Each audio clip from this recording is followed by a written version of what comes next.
السلام علیکم، آپ دیکھ رہے ہیں ون کلک، میں ہوں فیضان حسین۔ 8 فروری کے الیکشن میں ہر کوئی ہی دھاندلی کی شکایات کر رہا ہے۔ ہمارے ساتھ چترال کے ایم این اے عبداللطیف موجود ہیں، ان سے بات کرتے ہیں۔ آج انہوں نے پریس کانفرنس بھی کی۔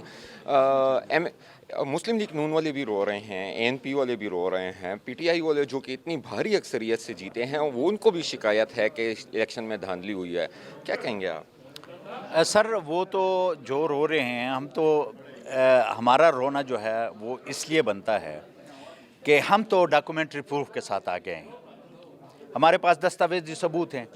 ہم ان سے یہ نہیں کہہ رہے کہ بھئی ووٹ چوری کس طرح ہوا، وہ تو صرف یہ کہہ رہے ہیں، ہم کہہ رہے ہیں کہ بھئی فارم 45 جو اوریجنل سورس سے ایشو ہوتا ہے، جس میں ریٹرننگ اپنا پریزائڈنگ آفیسر بیٹھا ہوتا ہے، الیکشن کے تمام امیدواروں کے نمائندے وہاں پہ بیٹھے ہوتے ہیں، ان کے سامنے ووٹ کی گنتی ہوتی ہے اور وہاں سے ایک فارم ایشو ہوتا ہے جس کو فارم 45 کہتے ہیں۔ یہ الیکشن کمیشن نے جان پوچھ کے یہ کیا ہے؟ یہ الیکشن کمیشن نے کیا یا بیک گراؤنڈ پہ اور کوئی تھا؟ میرے خیال میں بیک گراؤنڈ پہ تو ظاہر ہے اور کوئی ہے اور لیکن کیا الیکشن کمیشن نے ہے، تو اس لیے چونکہ قانونی طور پر میرے پاس کسی کو بلیم کرنے کا جواز اس لیے نہیں ہے کہ میرے سامنے جو کانسٹیٹیوشنل باڈی ہے جو رسپانسبل ہے to hold free and fair election, that is election commission of Pakistan, تو میں اسے ہی بلیم کروں گا۔ اگر اس نے کسی کے کہنے پہ کیا ہے تو اس کو تو مطلب وہ تو گناہ کبیرہ ہی ہے، اگر از خود کیا ہے تو بھی وہ جواب دہ ہے، کسی کے کہنے پہ کیا ہے تو بھی جواب دہ، آئینی طور پر وہ ذمہ دار ہے میرا۔ اچھا، جو اقلیتی اور مخصوص نشستیں ہیں وہ اس بار جو ہے تحریک انصاف کو نہیں دی جا رہی، یا ہم سنی اتحاد کے انہیں نہیں دی جا رہی، کیا کہیں گے آپ اس پہ؟ دیکھیں، جس طرح پورے پاکستانی عوام نے پاکستان تحریک انصاف کو، عمران خان صاحب کے ویژن کو ووٹ دیے، اس طرح اس ملک میں بسنے والے جو ہمارے مائنارٹیز ہیں، نان مسلم پاکستانی سٹیزنز ہیں یا خواتین ہیں، وہ بھی اپنے 90% ووٹ پاکستان تحریک انصاف کو دیے جو کہ آزاد امیدوار تھے۔ اب وہی کینڈیڈیٹس سنی اتحاد کونسل میں گئے ہیں، تو اب ان کے نمائندگی کا حق بنتا ہے مائنارٹیز اور خواتین کا۔ الیکشن کمیشن، ہم یہ کہہ سکتے ہیں کہ یہ سلیکشن کمیشن ہے، الیکشن کمیشن نہیں رہا ہے جس طرح یہ سلیکشن کر رہے ہیں۔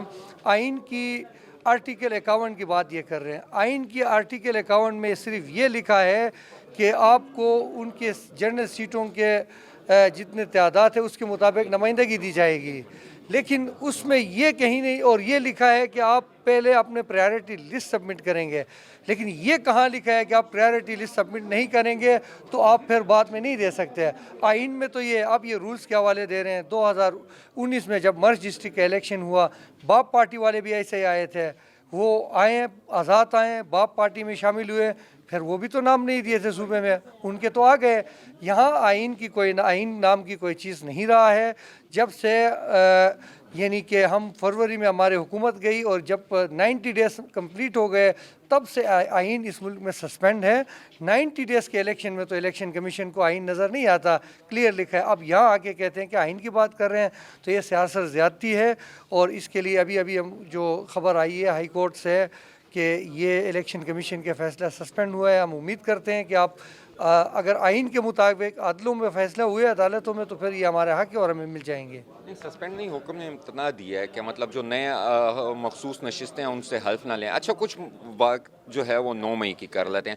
9 مئی کے بعد آپ کے گھر پہ بھی چھاپے پڑے تھے؟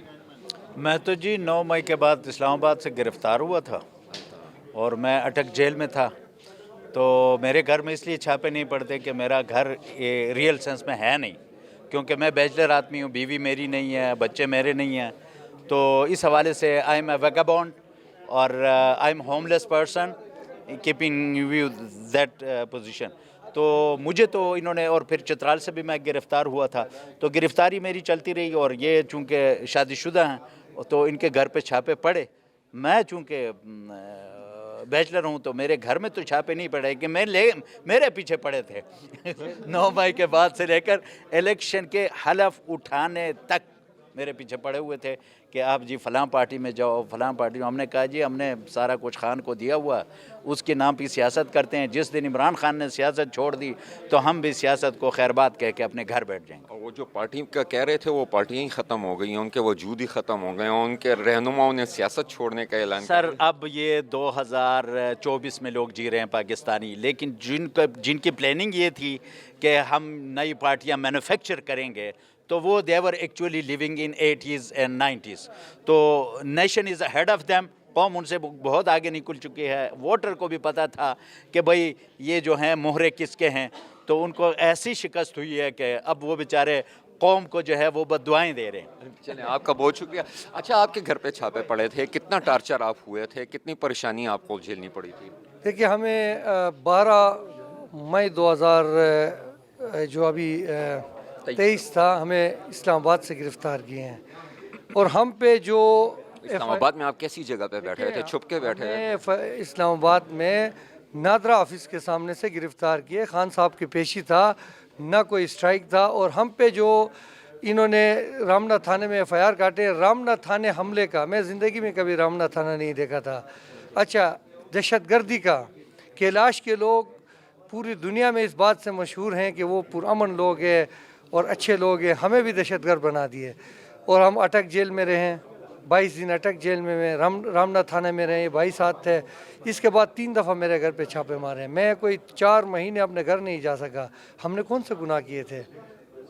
کس گناہ کے وہ کر رہے تھے؟ ہم ایک پرامن احتجاج کیے ہیں جو کہ ہمارا حق تھا.